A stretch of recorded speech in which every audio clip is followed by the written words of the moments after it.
देखा भाई, बहुत लोग दुबई आवे कर रहेला ना, तो सोचेला कि कौन सिम ले जाए, जियो के सिम ले जाए कि एयरटेल के ले जाए, कौन चली कौन ना चली। बहुत लोग सस्पिशन में रहेला। आ ई बात तारा से क्यों ना बतावे, ठीक बा ना। और उहे बात आज हम तारा के बतावे वाला बानी।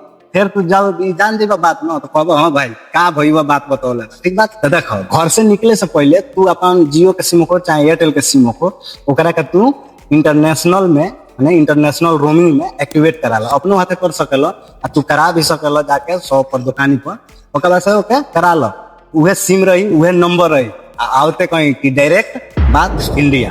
भाई मात्र 2 रुपया मिनट, 2 रुपया मिनट में तू घरे डायरेक्ट इंडिया बात कर सकला अपना माई से, पापा से, गर्लफ्रेंड से। खास लोग गर्लफ्रेंड वाला भी इ लोग सोचेला कि सिमुआ ले जाए तो सिमुआ बंद हो जाई, तो कहेगा हमार गर्लफ्रेंडवा फोन करे। मगर अब टेंशन लेला के जरूरत नहीं है भाई। अगर दुबई आवे चाहता रहो तो सिम मत बदलो भाई, हम कहते नहीं, सेटिंग बदलो। एकदम बिंदास आवा, बतियावा झाड़ के। देखो, जियो को चाहे एयरटेल, फर्क कौन ना भाई बा। फर्क बा तो जानकारी के, ठीक बा।